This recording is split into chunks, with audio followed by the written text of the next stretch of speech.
টাকার অভাবে যখন মাথার ছাদটা বিক্রি করে ভাড়া বাড়িতে এসে উঠতে হয়, তখনই বুঝেছিলাম যে কতটা অসহায়ের মধ্যে পড়ে আছি আমরা। মানুষের জীবনে ঠিক কতটা খারাপ সময় আসলে মাথার উপর থাকা একমাত্র আশ্রয়টাকেও বিক্রি করতে হয়। হ্যালো এভরিওয়ান, আমি বৃষ্টি। আমার এই ছোট্ট সংসারে তোমাদের সকলকে অনেক অনেক স্বাগত। দেখো, গাল ভর্তি চাপ দাড়ি রেখে দিয়েছে, আর আমার না এরকম চাপ দাড়ি রাখলে ভীষণ বাজে লাগে এখন ওকে দেখতে। তাই ওকে আমি কিছুদিন যাবতই বলছিলাম যে দাড়িটা কাটো, কিন্তু ওই যে একদম সময় হয়ে উঠছিল না। চিকেন, এই যে চিকেন নিয়ে এসেছি পিতাম আজকে ভাড়া বাড়িতে। আজকে আমাদের প্রথম মাংস রান্না করছি, চিকেন রান্না করছি আজকে রবিবার। আর এটা হচ্ছে আমার গাছের কুমড়োর শাক। আমার গাছ লাগিয়েছিলাম ওই বাড়িতে, ওই ভাড়া বাড়িটাতে। তো আধেকটা নষ্ট হয়ে গেছে, মানে আনতে আনতে সব কিছু। এইটুকু বেরিয়েছে, এটা খুবই কম বেরিয়েছে। একটু একটু ঘরের গাছের তো লাউ গাছটা কি সুন্দর হয়েছিল, ফুল এসেছিলো, এসেছিলো, লাউয়ের জালিও এসেছিলো। তো যাই হোক, ছিলাম না, নষ্ট হয়ে গেছে। ও আমি হাঁপাচ্ছি। আর তোমাদেরকে দেখায়, কেটে রেখেছি একদম ঝিরিঝিরি করে।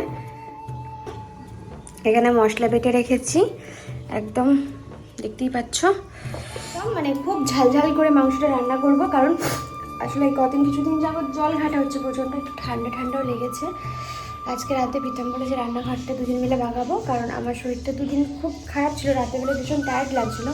মানে বাবা করে বাগানো হচ্ছে না, মানে গুছিয়ে না, মানে বাগানো মানে আমাদের এখানে আমাদের ভাষায় গুছিয়ে না। মানে ভাত বসিয়েছি, একটু চিকেন কষা করবো, আর শাকটা দেখি একটু শাকের ঝোল করব আলু দিয়ে, ব্যাস, আর কিছু করবো না। আমি পেঁয়াজে সবসময় জানো তোমরা, আমি নুন মাখিয়ে রাখি, এতে পেঁয়াজটা একটু নরম হয়ে যায়। এই যে একদম ঝিমঝিম ঝিমঝিম করে কেটে নিয়েছি পেঁয়াজটাকে, একটু নুন মাখিয়ে রেখেছি। এবার মাংস রান্নাটা চাপিয়ে দেবো। অনেকটা মাংস এনেছে, তো আমি ভাবছি একটু তুলে রাখবো। এই যে অনেকটা মাংস এনেছে, একটু তুলে রাখবো, পুরোটা করবো না। জানো তো আমাকে অনেকে কি বলছে যে এখন মনে হয়, মানে আমাদের ভিডিওগুলো দেখে মনে হয় যে আমাদের নাকি এখন অভাবের সংসার। এতদিন বিশাল কিছু ফুটানি মারতাম, এরকম কিছু একটা লিখে, ঠিক আছে, মানুষ দুজন দেখলাম লিখেছে। তো প্রথম কথা, সংসার অভাবেই থাকা ভালো, জানো তো। সব পেয়ে গেলে জীবন নষ্ট, একটা গান আছে না, তার থেকে না পাই ভালো। যতক্ষণ তুমি জিনিসগুলো না পাবে ততক্ষণ তোমার চাহিদা থাকবে, এটা নেবো ওটা নেবো। তো আমাদের জীবনেও সেরকম অসম্পূর্ণতা আছে, সংসারেও অভাব আছে। আসলে যেহেতু এই ঘরটা ফ্যান্সি টাইপের না, তাই তোমাদের মনে হচ্ছে এরকম, কিন্তু এই জিনিসটা কিন্তু ওই বাড়িতেও ছিল। ওই ঘরটা যেহেতু ফ্যান্সি টাইপের, তাই তোমাদের মনে হতো আমরা বড়লোক এরকম কিছু একটা। এখানে বড় লোকের ব্যাপারটাও আসছে না, এখানে আমরা যেমন থাকতাম সেরকমই আছি। ব্যাস আমাদের খাওয়া দাওয়া নিয়ে তো কোনোদিনই আমরা কম্প্রোমাইজ করিনি, আর প্রীতম সেটা কোনোদিন করতে দেয়ও নি। ও আমাকে সবসময় একটা কথা বলেছে যে খাবার দাবারে কোনো আমার ছেলে দুটো খেলছে, মানে ছেলে দুটো বলতে উপরে বাচ্চাটা অভয়া, আর তো এইখানে মাংসটা আমি তুলে রাখছি কিছুটা, আর কিছুটা করবো এই আর কি। এই যে মাংসগুলো ভালো এনেছে, জানো, ভালো এনেছে মাংসটা। প্রীতম ধুয়ে দিয়ে গেছে, আমি ধুতে পারি না, গন্ধ লাগে। আমি এই যে তুলছি, এতেই আমার গন্ধ লাগছে। কিছুটা মাংস তুলে রেখেছি। কালকে প্রীতম বললো যে আমি একটু চিকেন চাপ বানাবো, তো ওই জন্য বিশেষ করে তুলিয়ে রেখেছি। মাংসটা একটু ভালো করে ধুতে হবে মনে হচ্ছে আমার। সবাই আমাকে বলে যে বৃষ্টি তুমি মাংস ধুতে পারো না। আমি পারি না, সত্যি পারি না। আমার খুব ঘৃণা লাগে কাঁচা জিনিস মাংস তুলতে। আমি এই যে হাত দিয়ে তুলছি, এতেই আমার কত ঘৃণা। আমি পুরো আমার বাবার মতো হয়েছি। আমার বাবাও জানো তো এই জিনিসগুলো ঘৃণা পায়। আমার নাড়াঘাটা করলে আমার বাবা খেতে পারে না, ওই সেম আমারও হয়েছে। নাড়াঘাটা করলে আমি একদম খেতে পারি না। এই যে এই মাংসটা তুলে রাখলাম, এটা একদিন হবে, আর আজকে এটা হয়ে যাবে। এটা করবো রান্না করি, তারপরে তোমাদেরকে রেসিপি দেখাচ্ছি। তোমরা আমার মাংস রান্না দেখতে খুব ভালোবাসো। জানো তো, সংসারের মধ্যে একটু অভাব টান থাকা অবশ্যই দরকার। আমরা যদি হাতের সামনে সবকিছু না চাইতে না বলতে পেয়ে যাই, তখন সেই মূল্যটা আর দিতে শিখি না। আজকের এই মাংসটা আমি জিরে ফোড়ন দিয়ে করব, আর তার সাথে দিয়েছিলাম শুকনো লঙ্কা। এই যে পেঁয়াজটাকে একদম ঝিমঝিম করে কুচিয়ে রেখেছিলাম, তো তাতে আমার সুবিধাই হয়েছে। আগের দিনকে একটা মেশিনের মধ্যে আমি পেঁয়াজটা কুচিয়েছিলাম, তো সেই মেশিনটা দিয়েই পেঁয়াজটা কেটেছি। মাত্র 100 টাকাই দাম নিয়েছে। আর এইদিকে যখন রান্না করছিলাম, হাওয়ার জন্য দেখো পুরো চোখে ঝাঁঝটা লাগছিল সর্ষে তেলের, আর এত চোখগুলো জ্বলছিল যে জল চলে এসছে। আমাদের এদিকে জানলাটা দিয়ে রান্নাঘরের না বেশ হাওয়া আসে, তাই রান্না করতে এতটাও কষ্ট হয় না। কিন্তু ওই যে গ্যাসটা একটু বেশি পুড়ে যায়, মানে গ্যাসে হাওয়া লাগলে বুঝতেই পারছো হালকা হালকা নিভে নিভে যায়। আর এখানে ওই যে মশলাটা বেটে রেখেছিলাম সেটাই বেটে নিলাম। এখানে মাংসটাকে মাখিয়ে রেখে দিচ্ছি। তোমরা আমাকে হয়তো বলবে বৃষ্টি সবই ঠেকাঠেকি হয়ে যাচ্ছে, আসলে এইগুলো সব ধুয়ে মুছেই রাখবো আমি। তাই এই কিছুদিন আমার জানো তো এই জায়গাটা সত্যিই সব এক জায়গায় হয়ে গেছে। এই যে পেঁয়াজটাকে একদম বাদামি বাদামি করেই ভেজে নিয়েছি। আর আমি না মাংস না কষানোর সময় একটুও জল দিই না, জানো তো। এই যে মশলাটা দিচ্ছি, মশলাটা দিয়ে এবার শুধুই কষাবো। আর এই যে চিকেনটা থেকে জল বেরোবে সেই মাংসটা দিয়েই কিন্তু, মানে সেই জলটা দিয়েই কিন্তু মাংসটা পুরোটা সেদ্ধ হবে। তো এই যে হালকা করে কষা কষা করছিলাম। আর আজকে ভেবেই রেখেছিলাম কষা কষা করার সময় একটু তুলে খাবো। আর অর্ক তো খেতেই চাই। আর এখানে টমেটোটা একটু কুচিয়ে দিয়েছি। আজকে অনেক দিন পর আমি মাংস রান্নাতে টমেটো দিলাম, কারণ এখন আমি খুব একটা টমেটো ইউজ করি না, তোমরা নিজেরাই দেখেছো। তো এই যে টমেটোটা গলে গেছে, পেঁয়াজটা গলে গেছে, এবার চিকেনটা আমি এর মধ্যে পুরোটাই দিয়ে দিলাম। তো এখন একটু দেখো বাইরে হাওয়াটা কম হয়েছে, এই যে ধোঁয়াটা উঠছে না, এই ধোঁয়াটাতেই চোখটা আসলে জ্বলছে, মনে হচ্ছে যেন কাঠের উনুনে আমি রান্না করছি। এবার চিকেনটাকে একটু ঢাকা চাপা দিয়ে দিয়ে রান্না করব অনেকক্ষণ ধরে, এই আর কি। আজকে শুধুমাত্র এই চিকেনটাই করছি, আর তেমন কিছু করব না। প্রথমে ভেবেছিলাম লাউ শাকটা ছিল সেই শাকটা করব, তারপরে দেখলাম যে না থাক, আজকে এটাই করি। তো তারপরে এই যে চিকেনটা যে হয়েই এসছে, এর মধ্যে কটা কাঁচা পাকা লঙ্কা দিলাম গাছে। আর এই যে চিকেন আর ভাত আর বেগুন ভাজা। অর্ক তো ভীষণ খুশি, কারণ এই কিছুদিন যাবৎ ওকে মাংস আনাই হচ্ছিল না, আর ও চিকেন খেতে বা মাটন খেতে ভীষণ ভালোবাসে। হ্যাঁ, ও মাংস খেতে ভালোবাসে বলে এটা একদমই না যে ও সবজি একদমই খায় না, ও কিন্তু সব সবজি খায়। আমি মাছ মাংসর পাশাপাশি ছোটোর থেকে কিন্তু ওকে সব ধরনের সবজিটা খাওয়াও শিখিয়েছিলাম, তাই এত ও করে না। তো এই যে এক থালাতেই আজকে আমরা মা ছেলেতে ভাত নিয়ে নিয়েছি, কেননা ও হঠাৎ করে আমাকে বলল যে মা আমাদের আজকে এক থালাতে ভাত নাও। আমরা আজকে অনেকদিন পর এক থালাতে মা ছেলে মিলে ভাত খেলাম। ওকে প্রথমে খাইয়ে দিচ্ছিলাম, তারপরে আমি খেয়েছি।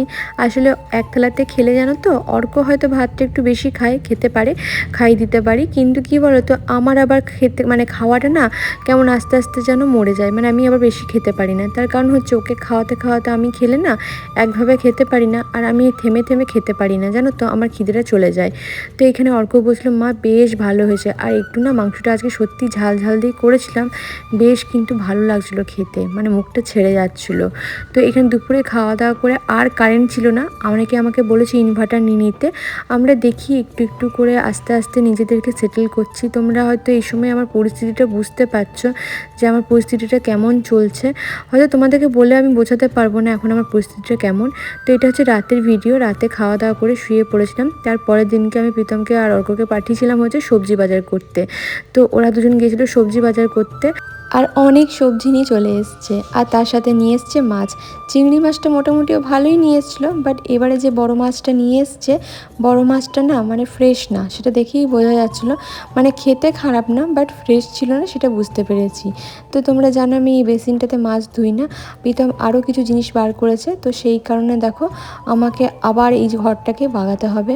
আসলে ও কাজে যাওয়ার আগে না ঘরটার মধ্যে কিছুটা চেঞ্জ করে যায়, মানে জিনিসপত্র গুছিয়ে টুছিয়ে যায়, কিন্তু পরে না আমার অসুবিধা হয়ে যায় যখন জিনিসগুলো ছড়াছড়ি থাকে, তখন আবার আমাকে আবার আলাদা করে ঘরটাকে পরিষ্কার করতে হয়। মাছটা আমি এই ড্রেনের পাশে মানে কলপাড়ের কাছেই ধুই, তার কারণ হচ্ছে এইদিকে জলটা চলে যায় আর রান্নাঘরে আস্তে আস্তে গন্ধ আসে না, সেই কারণে। দু ধরনের মাছ এনেছিল, তাই একটু একটু করে ধুয়ে নিচ্ছিলাম। আর অর্ঘ্য আজকে আমাকে ক্যামেরা ধরে দিচ্ছে, জানো তো। এইদিকে আমি মাছ ধুচ্ছি, আর প্রীতমকে বললাম একটু ফিনাইল দিয়ে দিতে, তাহলে কি গন্ধটা আর আসে না, সেই কারণে। তো আসলে একটা প্রবলেম হয়ে গেছে, ওটা হচ্ছে যে বাবা একটা নতুন দোকান থেকে মাছ কিনেছে, কিন্তু ওই মাছটাই খারাপ বটে। তো কি বলবো আর, তুই তারপর টাকা নিয়েছে, টাকা দেয়নি, তারপর আমি দেখছি যে মাছটা খারাপ, থাক মাছটা খারাপ, তো কি বলবো এখন, তো জোয়ালা জামান ওটাই খেতে হবে আমাদেরকে।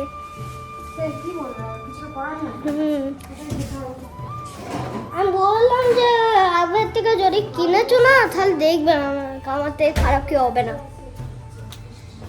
কিন্তু আমি চলে না যে যে বলে সে করে, সেটাই হলো আজকে পুরো। তো আর কি বলবো, চলো। আজকে আমাদের সকালের ব্রেকফাস্ট দেখো, চানাচুর মুড়ি নিয়েছি। আজকে এটাই ব্রেকফাস্ট হচ্ছে। আর আমার না অনেক দিন পর চানাচুর মুড়ি খাওয়া হচ্ছে। সেই শিলিগুড়িতে খেতাম, এখন আর খাওয়া হয় না। আজকে এসেছিলো এই এসিটার জন্য স্টেবিলাইজার লাগাতে। ঘরে স্টেবিলাইজারটা অনেক দিন ধরেই পড়ে আছে, কিন্তু লাগানো হয়নি। তার কারণ হচ্ছে স্টেবিলাইজারটা যে দেয়ালের মধ্যে লাগাবে তার জন্য দুটো স্ট্যান্ড ছিল না, সেটা আনতে গেছিলো প্রীতম। তো নিয়ে এসে এখন এই যে স্ট্যান্ডটা লাগিয়ে দিয়েছে, এর ওপরে এটাকে হ্যাঙ্গিং করে দেবে। এটার জন্য আমাকে 1 সপ্তাহ অপেক্ষা করতে হয়েছিল। তো এইটা করে দিয়ে গেল এই দুই ভাই মিলে। আর এই যে এটা লেগে গেলে আর কোনো অসুবিধা থাকবে না ভোল্টেজ লো ডাউনের।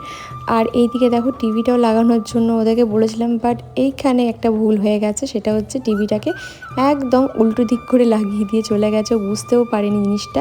আজকে প্রীতমের ছুটি ছিল, তাই কিছুদিন যাবত জানো তো আমার না মা কালীর নিয়ে না ভুলভাল স্বপ্ন আসছে। আসলে ছোটোর থেকেই জানো তো এই জিনিসটা আসে। তো তারপরে প্রীতমকে আমি বললাম যে মায়ের মন্দির থেকে চলো একটু ঘুরে আসি গা। আসলে শাড়ি পরে যাওয়ার কথা ছিল, কিন্তু শাড়ি তো আমি আর পেলাম না, কারণ ব্লাউজগুলো একটাও আমার গায়ে হচ্ছে না।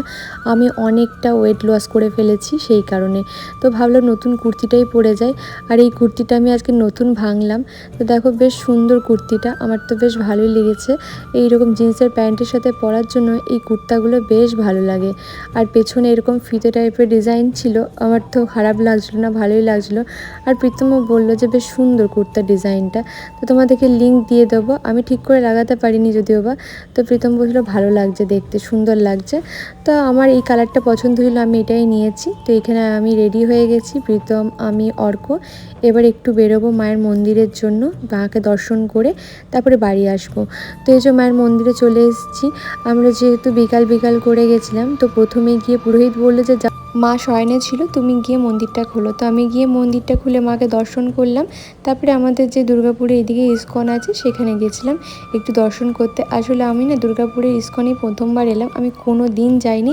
বাট এই ইস্কনটা বেশ সুন্দর ছিল।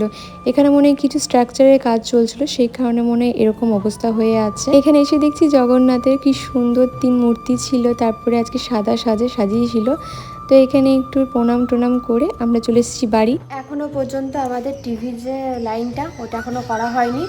কালকে এসি স্টেবিলাইজারটা লাগাতে এসেছিলো টিভি, ওদেরকে দিয়ে টিভি এটা করেছি। প্রথম কথা ট্যাঁড়া লাগিয়ে দিয়ে গেছে, আর দ্বিতীয় কথা হচ্ছে উল্টো লাগিয়ে দিয়ে গেছে। টিভিটা লাগাবো কী করে, মানে যেইটার উপর হ্যাং করে না টিভিটাকে পুরো, সেটাকেই পুরো উল্টো লাগিয়ে দিয়ে গেছে। তো ওদেরকে কাল থেকে আমি ফোন করে আর পারা যাচ্ছে না, মানে পাচ্ছি না ওদেরকে ফোন করে, ওদের সময়ই হচ্ছে না আসার কাল থেকে। তো কী আর করবো, কিছু করার নেই। এখন মানুষকে দিয়ে কাজ করাতে গেলে জানো তো প্রচুর ধৈর্য রাখতে হয়। আগেকার যেমন কি ডাকলে আসতো, মানে এখন পাওয়াই যায় না মানুষকে ডাকলে। হ্যাঁ, টাকা দিয়েই কাজ করাবো কিন্তু পাওয়া যাবে না, এটাই হচ্ছে সমস্যা। কখন আসবে, আজকে কালকে রাত থেকে করা হচ্ছে, এসে একবার শুধু এইটা ক্লিপটা চেঞ্জ করে দিয়ে যাওয়া, কালকেও হলো না। আজকে সকাল থেকে প্রীতম কল করে আছে, এমনকি 12টার সময় কাজে যাচ্ছে, অন্যদিনকে তাড়াতাড়ি চলে যায়, দেরিতে যাচ্ছে কাজে, তারপর অন্যদিকে রাতে যায়, কিন্তু তবুও এখনও এসে ওরা করে দিয়ে গেল না। এখন আমার অনেক ঘরে কাজ বাকি, আমি লোকই পাচ্ছি না, করাবো কি? তোমরা বলো না যে একটা লোক রেখে দিতে পারো না, এই হ্যাপাগুলো তো হয় না। তো এই যে লোক পাওয়া যায়, দেখো তোমরা বলো না টাকা দিয়ে লোক পাওয়া যায়, টাকা দিয়েও লোক পাওয়া যায় না গো। আমি যে টাকা দিয়ে লোক রাখবো না, এখনকার দিনে লোক পাওয়া যায় না। মানুষকে টাকা দিয়ে যদি বলি না যে এটা করে দাও, ওরা উল্টে আবার আমাদেরকে বলবে যে তুমি এসে করে দিয়ে যাও, আমরা টাকা দিয়ে দেবো, এরকম একটা ব্যাপার হয়েছে এখন। যাই হোক, যবে আসে করুক আর কি। আজকে টিভিটা কতদিন ধরে পড়ে আছে, লাগাতে পারছি না কিছু না এখানটাতে। তারপরে কত ঘরের কাজ, পর্দাগুলো লাগাতে পারছি না ঘরে, জানো পর্দাগুলোর যে একটা লাগাবো, পর্দাগুলো সব কিনে নিয়ে চলে আসা হয়েছে, যেগুলো লাগাই হুকগুলো সব নিয়ে আসা হয়েছে, কিন্তু কেউ যে এসে করে দেবে সেটা আর পাচ্ছে না। আর কালকে রাতে এত এদিকে ঝড় হয়েছে, মানে ভাবতে পারবে না, বিশাল ঝড় বৃষ্টি কালকে রাতে, বিশাল। আমার এই কিছুদিন যাবৎ ভিডিওতে একটা বোন কমেন্ট করেছিল, তুমি তো নয় ভাড়া বাড়িতে রয়েছো, আর আমাদের নিজেদের বাড়ি থাকার সত্ত্বেও সেই বাড়িটাকে বিক্রি করে দিতে হয়েছে টাকার জন্য। এতটাই আমার সংসারে অভাব এসেছিলো জানো তো। এখন আমাকে সেই টাকা দিয়ে ভাড়া বাড়িতে থাকতে হচ্ছে। আমার কতটা কষ্ট বলো তো। সত্যি গো, প্রত্যেকটা মানুষের জীবনে এমন এমন কষ্ট আছে, আমরা ভাবি আমাদের কষ্টটাই সব থেকে বেশি কষ্ট, কিন্তু হিসাব করে দেখতে গেলে আমাদের থেকেও বেশি কষ্টে হয়তো আরও অন্য মানুষেরা আছে। আমি ভগবানের কাছে প্রার্থনা করব তোমার জন্য, যাতে তুমি খুব তাড়াতাড়ি তোমার মাথার উপর ছাদটা ফেরত পাও। আর এই যে দেখো, আমি তো কিছুদিন যাবৎ ঠাকুরগুলোকে সব সেলফের মধ্যে সাজিয়ে রেখেছিলাম। আজকে ওরা ফাইনালি আমার ঠাকুর সিংহাসনটাকে সেট করছে। আর এই ছোট ঘরটাতেই প্রথম থেকে আমি প্ল্যান করেছিলাম ঠাকুর ঘর করব, কারণ একদম সাইডে ঘরটা তো। আর আমার বরাবরই ইচ্ছা ছিল আমার ঠাকুর ঘরটা একদম আলাদা হবে। ওই জন্য মনে হয় ঠাকুর শুনেছে আমার মনের কথাটা। তোমরা দেখবে আস্তে আস্তে আমি এই ঘরটাকে সুন্দর করে সাজিয়ে নেব, আর সাজিয়ে নেওয়ার পর তোমাদেরই এই ঘরটা পছন্দ হয়ে যাবে। তো এখানে দেখো ওরা সিংহাসনটা লাগিয়ে দিচ্ছে সুন্দর করে। অনেক আকুতি মিনতি করার পর ওদেরকে পেয়েছি। আসলে কাল থেকে ওদেরকে ফোন করছিলাম। কাল তো ভোটের রেজাল্ট বেরিয়েছে, তাই এইদিকে না কোনো ছেলে মেয়েদেরকে বেরোনোই ভয়ের ছিল কালকে, যা রাস্তাঘাটের অবস্থা ছিল, সেই কারণেও ওরা আসতে পারেনি। তো এখানে ঠাকুর মন্দিরটা সেট হয়ে গেছে। এবার আস্তে আস্তে আমি ঠাকুরগুলোকে এইভাবে সাজাতে পারবো জানো তো, মানে একটা একটা করে নিয়ে এসে সাজাতে পারবো। আর এদিকে পর্দাটা লাগানোর চেষ্টা করলো, বাট হলো না জানো তো। এখানে ফাইনালি আমার ঠাকুর ঘরটা লাগলো। আমি একটা তাকের মধ্যে না সব ঠাকুরগুলোকে সাজিয়ে রেখেছিলাম। এবার ওই ঘরটা মানে ওই রুমটা পরিষ্কার করে আমি ঠাকুরগুলো সাজাতে পারবো। আমার খুব খুঁতখুত করছিলো ঠাকুরগুলোকে, কবে আমি সাজাতে পারবো, কবে করবো। তো লাগিয়ে দিয়ে গেল। যাই হোক, শুধু পর্দাগুলোরই হলো না, কারণ পর্দাগুলো ওদের পারছে না, ওইগুলো আলাদা রকম কী সব দিয়ে করাতে হবে বলছে। এগুলো কি আলাদা সব আছে করানো, তো দেখা যাক পর্দাগুলো কবে লাগে।